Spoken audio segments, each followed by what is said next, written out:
Hey everybody, this is Michelle. And this is Julie. Welcome to a blonde, a brunette, and a mic podcast. What is our podcast all about, you ask? Well, we're two 50-something women with life experience and, plenty to say. Which is exactly what we're going to do right now. Being set in your ways. Is that a good thing or a bad thing? What do you think, Jules? I think it has potential to be both. So when you think of someone who is set in their ways, what comes to mind for you? What is it that you envision, like you're thinking about whoever you're thinking about? I feel like somebody that's set in their ways does things very consistently the same. Okay. Right? So if like when you, and this is a crossover with habits, so we'll get into what maybe the difference is, but so like when I clean the kitchen, there's probably a set way that I do that, a set expectation that I have when I do it, how I do it, that kind of thing. Well, and would you say though that some people just aren't like that though? Well, or do you feel like as they get older, they develop those routines and that becomes... That's what I mean by our age. Yeah. That's and it can go into a lot of different things of being set in our ways, how we keep our surroundings. But what I was going to say about the kitchen thing is, I guess I noticed that it's somewhat being set in my ways because when other people do it, it's not to the same expectation. Okay. But do you correct it? So I don't correct it. Typically, I might go behind and do some additional things. Okay. You know? That's kind of like correcting. Yeah. So, and I guess so there's different things that can be very set. And when my children were small, I tried not to go back and correct it because I found that I needed to be grateful for the fact that things just got done. Right. And that I didn't have to do it. It might not necessarily be the way I would do it, but I didn't have to do it. Yeah. And I didn't want them to feel bad. Right. Well, they made an effort.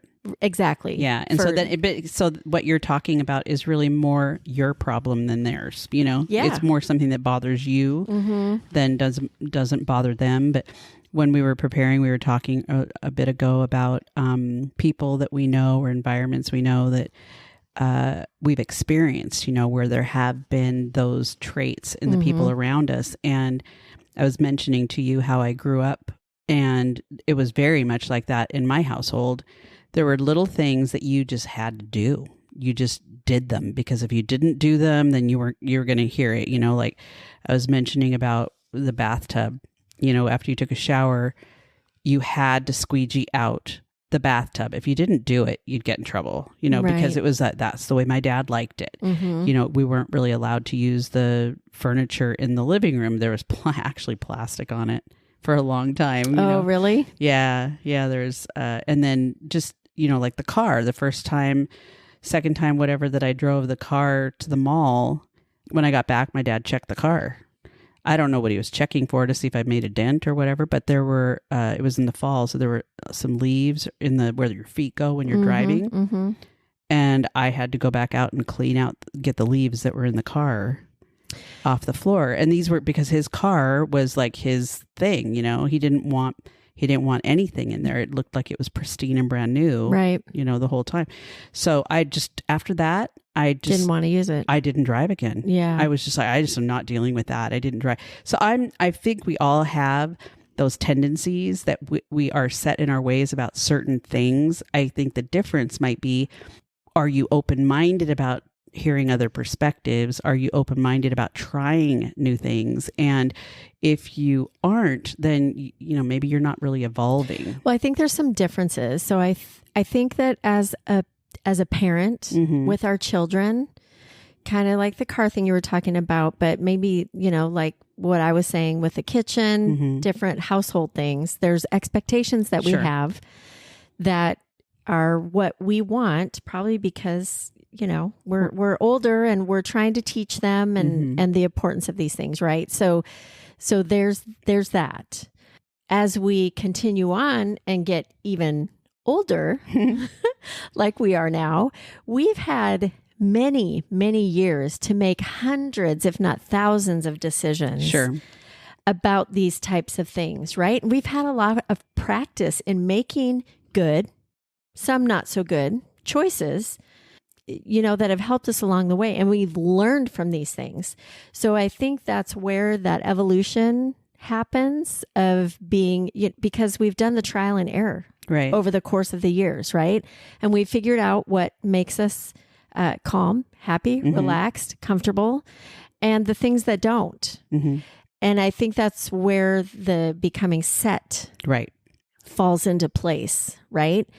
And just because we have had that opportunity of all those years of experiences and having those things become set for us doesn't mean that everybody else is the same.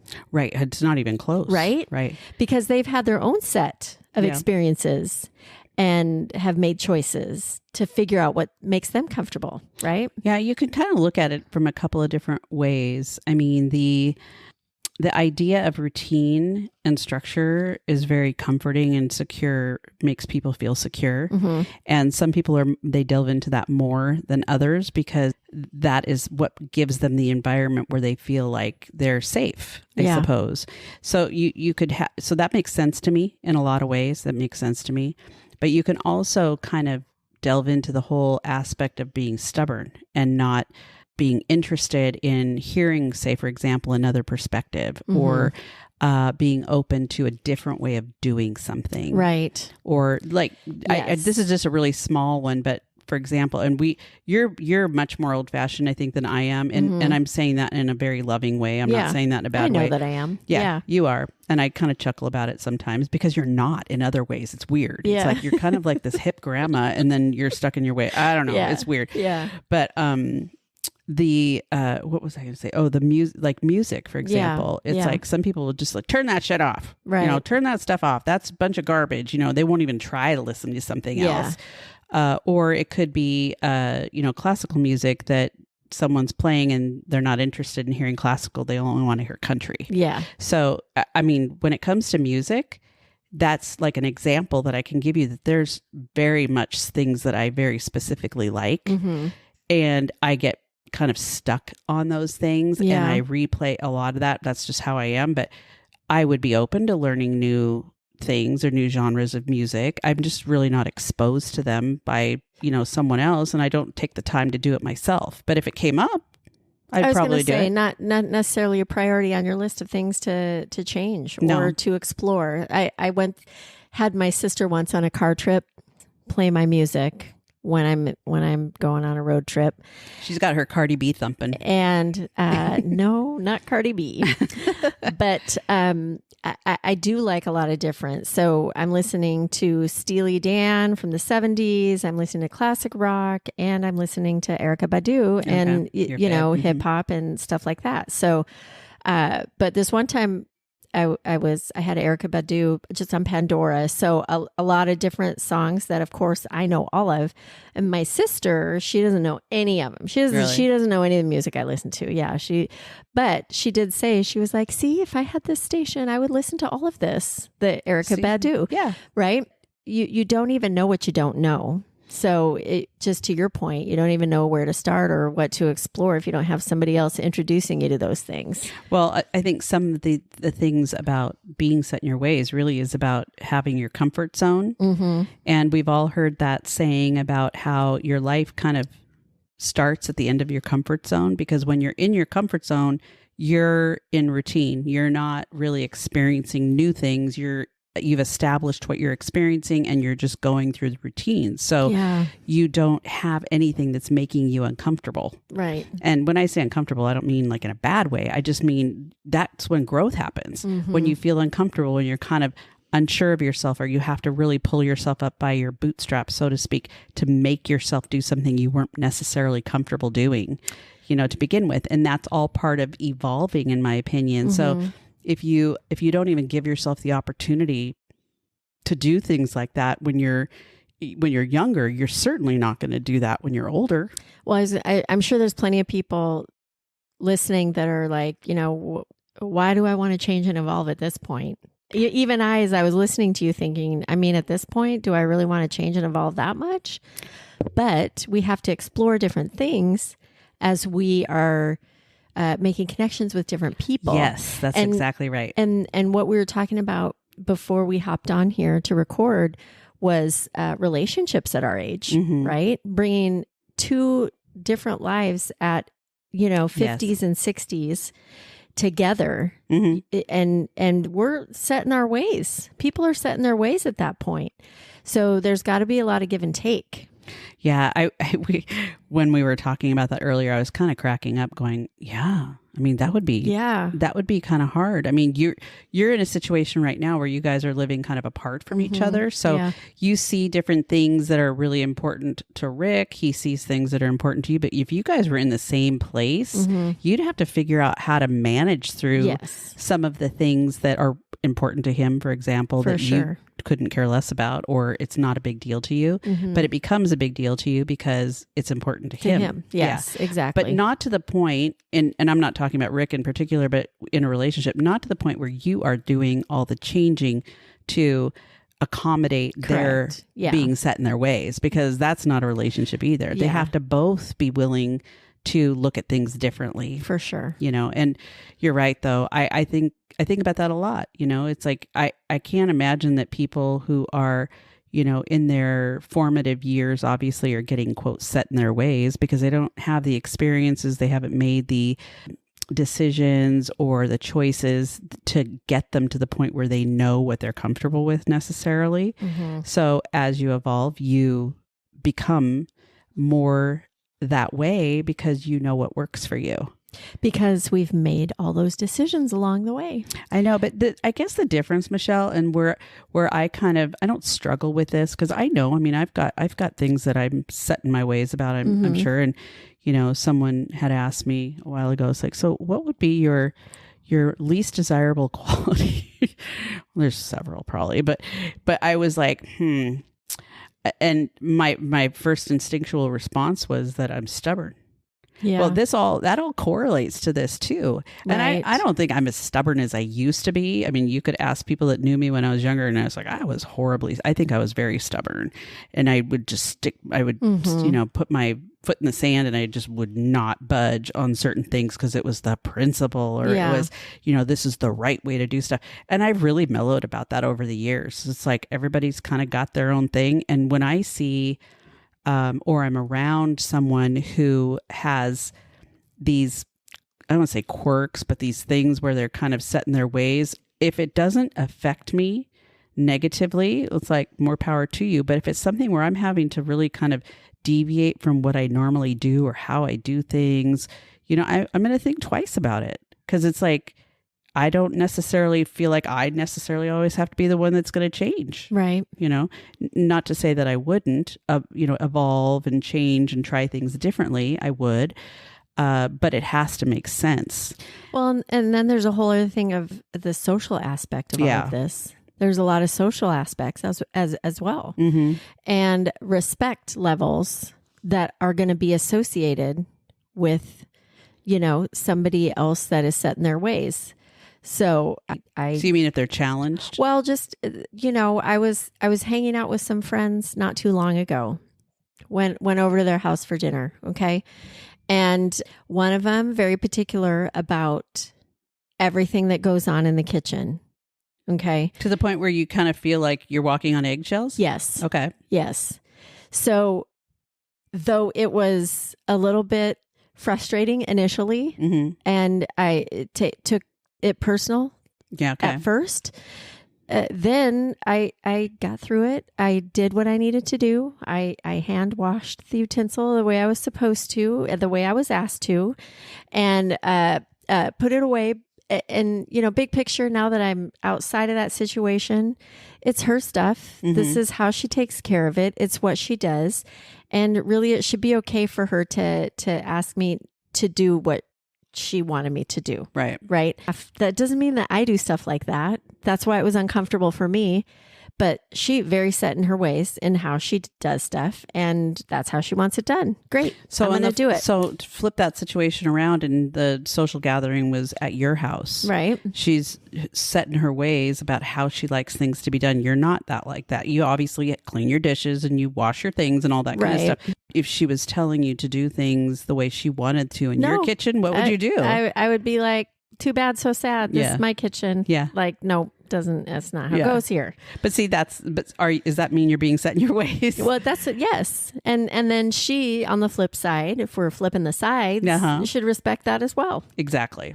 That's what I'm saying. So there's a whole other aspect to this. So socially, there's going to be a level of respect. You got to realize, and this is in relationships too, I suppose, you realize that this is how they are used to doing things.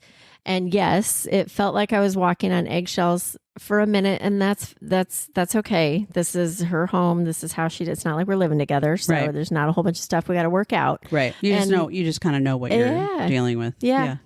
But, young people, going back a little bit to what we were saying before and how we've had years and years to make decisions and figure things out. Young people are constantly changing their minds because they don't know.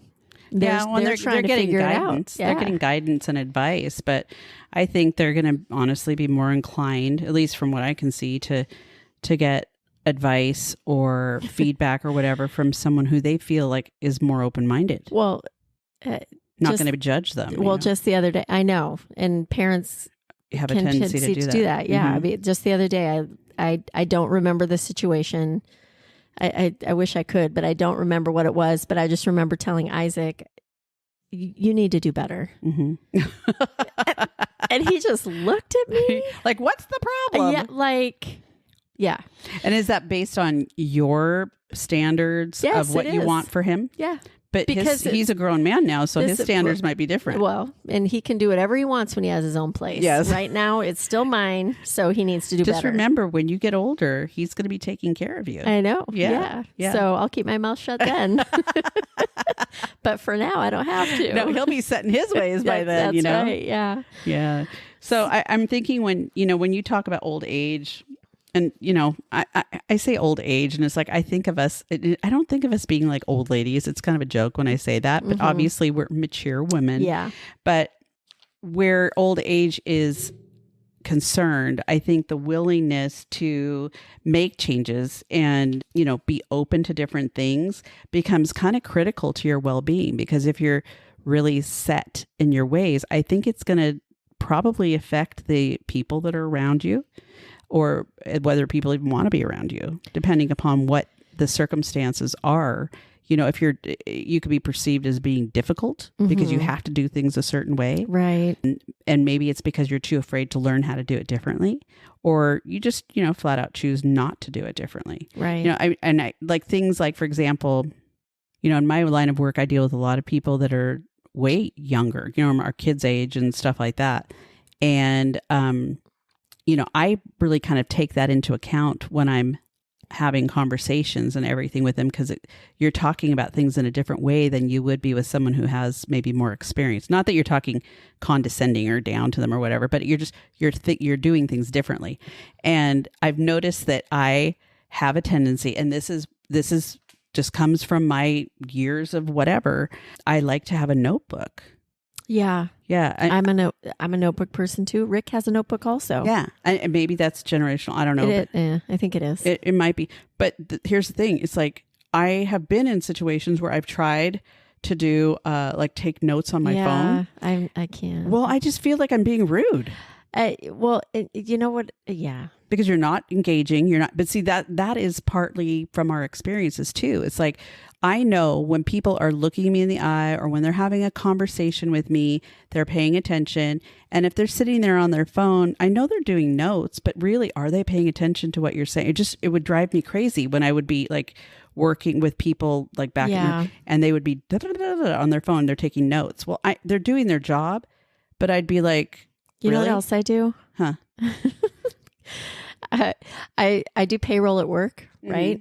So I do it every week. And when I'm done with it, I have the printed timesheets that I put together and put in a drawer, in a file folder. Like paper copy. Yeah, the hard copy. Even though I scan it to my computer. I save the file in a folder on my desktop in my computer. I have it all there online, but I still just in case, yeah, can't let that go. I like having paper too. And I know it's totally not the way that things are, but like I've got that folder over there for Andrew's house, we're working on. I literally took a folder and I'm putting all the receipts and papers in there. Yeah. I mean, I could just scan them on my phone. I mean, these are things. Yeah. And I'm sure he's kind of going, oh, here's mom with her paper. You know? I know Isaac, I'm sure rolls his eyes sometimes too. They do everything like online. Or like my bills. Yeah. I mean, I know that's an archaic way to do it, but it's the way I've always done it. And I've tried to do it differently. And it's like, I just don't feel like I'm getting it done in the right way. Yeah. So I just go back to the way I was doing it before. And I think there's something to be said too for talking about these younger generations and older generations. There is definitely wisdom that the younger generations can glean from us. There's wisdom to be had by example, by listening, by them being open-minded as well, as is for us to be open-minded to the things that are inevitable with change, so that we can continue to, get along in society the way we need to. And I guess I'm thinking of my 97-year-old mother who still is on the computer and has a cell phone. Right. That's unusual. Well, and this is something that, like, I don't know what she'd be doing if she wasn't on her computer doing genealogy every day. Yeah. Seriously. I mean, what would she be doing? Right. Seriously. Exactly. So I understand. And Rick kind of pointed that out to me maybe 2 years ago. He kind of helped the realization for me of things that I really should be a little bit more aware of in regard to change and technology and with the way things are going in that direction, because it is important to be aware of those things so that you can get along in certain areas and be relevant with the times. Because, well, think about it. You have 7 grandchildren. Yeah. Okay. They're little people. They're growing up in a completely different world. Exactly. If you want to be able to connect with them, you have to change your mindset. Yeah. And you're going to teach them a lot of stuff that is going to be really valuable. But in order to really connect with them, you're going to have to be able to connect with them on a level that you're not accustomed to. Yeah. Otherwise, you're just going to be, Gigi, hi, Gigi, hi, other grandma, and not have that connection necessarily with them. So they start, really having a more in-depth relationship with you if they feel like you get them. Yeah, I think there's a lot to glean both up and down as far as generationally. Yeah. Them from us and us from them. So it is important to be open-minded about those things. Yeah. I think when I look at this topic, I think of, people being kind of unwilling or unable, really. At some point, they're probably even unable or unwilling, depending upon where they're at in their life, to look at things in new ways or look at different ways of doing things. And really that comes across as being stubborn or, narrow-minded, even obstinate. I just think of a curmudgeon-y old person, who's just like, whippersnappers, chomping their teeth, whatever. Right. I guess if we ever get to that point, we're going to have to listen to this and go back and go, wow, we cannot turn into that. We cannot be that. Because I really want to be able to engage with, if I'm living my life, I want to be able to live my life in a way to where I'm not in this little tunnel. Right. And only doing what I'm comfortable with and where I feel safe and, what's easy, because that's where people end up existing. I think too, the open-minded part of trying some new things every once in a while. You don't have to go. I'm not talking crazy gangbusters, out as completely out of the box. But I think it is important to just like this year, I'm trying to step out of my usual routine and do something more meaningful and fulfilling on my weekends. I don't want to say more meaningful, but well, maybe different experiences. Just different experiences that I know there's so much here to be had, and I never go out and really enjoy it. And that's just not that that's going to become a habit, but, getting up and instead of drinking coffee in my bed, going to a little coffee shop not far down by the water, different things like that I might really find that I enjoy, or even drinking my coffee down by the water on the beach or something instead of in my bed, which is usually what I do on the weekends. But see, that's where you're cozy and comfortable. That is where I'm cozy and comfortable. And I do love doing it because 5 days a week, I'm drinking it while I'm getting ready to go somewhere early in the morning. Yeah. Work. It's your kind of your days of days. Well, you're still getting up early, but it's like your days of the routine that you were in not being the same. Yeah. And I get that because there is comfort in routine and in structure. Yeah. I'm the first one to tell you that. I also can tell you that I am not a super structured person. So, I mean, I probably could be a lot more structured and people around me might be a little happier, but this is who I am. Yeah. And it is what it is. No, set in your ways. Well, there you go. Yeah. It's like, so when I say this is who I am, does that mean I'm set in my ways? Well, because I'm trying to do things a little bit differently. And it's not a bad thing. I don't necessarily think that it's a bad thing to be set in your ways, because it is who you are to this point that I just kind of, as you were saying this, am thinking this. I don't think it's a bad thing to be set in your ways. It is who you are. I think awareness is the more important piece of that. Yeah, I agree. As far as how it impacts those around you, and being able to be flexible as you recognize those things. Yeah, that is definitely something that has been, I would say, more on my mind, like evolving on my mind every year. As we kind of start our new year, start a year fresh, I think about these things. Like, what am I going to do?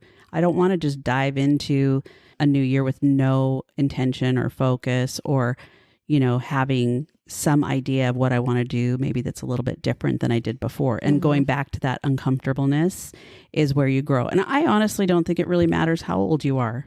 Right. It's really about being like having a little bit more of an open mind, or being open to other thought processes. So, like this is probably a good example when you get into like the political season that we're going into, which I'm dreading, like there's no tomorrow. Yeah. People are very set in their specific ways. Oh, and the difference is, are people able to come together and have conflicts in their thought process and not be awful to each other? Is that something that you feel like you can do? I mean, I feel like I can do, I know sometimes I don't sound like I could do that, but I really do think that I can do that, because I know tons of people that think differently than I do, and I'm friends with them. It's not like I can't be around you because you think differently than me. One of the things to remember, not just in regard to political situations, but in general with people that are set in their ways, we all have something that we are set in our ways with, especially at our age. But I think the important thing to remember is that there's no really change in somebody at this point in life. Right. I'm not going to change. I tried doing that the whole time I was married. And it doesn't work. No. It does not work. So, and there you go. There's journeys that we've learned things from. So now at our age, knowing that there's more stuff that come along with people at this point in life, in friendships and relationships and families, all the things. So there's a lot more awareness, respect, and flexibility that I think needs to go along with that. Yeah. And I go back to the living versus existence thing. I think that's what you see a lot of with people who are, getting older and don't have that purpose, like we've talked about in other episodes, is they just are in their structure, they're in their routine, they're where they feel comfortable and safe. They don't deviate from that. They don't want to be around people that deviate, or try to get them to deviate from that. To me, that's like existing. And you're really just kind of biding your time, and I don't want that for me. I certainly don't want that for the people that I love. Yeah, I don't want that for me either. Yeah. Personal growth, I think it happens when we're ready to take this magnifying glass, this, proverbial magnifying glass, and turn it on ourselves and take, kind of a deep and I would say non-critical, because we don't want to be judgmental of ourselves, but non-critical, but maybe a thoughtful look at ourselves, and absolutely, and really be more mindful of what we're doing, how we are projecting to the people that are around us that we care about. Those are the people that matter, in our lives. And it's like, I'm not going to be super concerned about people I don't know. Right. I'm going to be concerned about the people that matter to me. Yeah. And how I'm projecting myself to them. And if I'm being open enough to them to where we can have conversations, to where we can agree to disagree on different things, or if everything just stays like up here on the surface because nobody wants to get into that conflict about thinking differently or having a different opinion, you know? To your point, non-critical, but I think thoughtful. I like how you said that. And because we can't just be set in our ways, fuck you, doesn't matter, this is how I am, take it or leave it. Yeah. Well, and there are definitely those people out there. And I know. Hey, the good news about nobody wants to be around that. The good news is you know what you're dealing with, and you can make a choice about whether you want to be around someone like that, or you can dissect the time that you have with that person to be just minimal. Right. And that's the whole thing. It's like really kind of taking care of yourself. Does that mean you're set in your ways because you don't have the bandwidth or the patience to handle someone who is like so narrow? Right. No, I don't think that's the case at all. I just, little bites. Little bites. And some people that's all they are. It's little bites. You can only handle so much at one time. Right. You might adore that person. You might love that person, but you know what? You don't want to deal with all the crap. So you just take it in little increments and move on.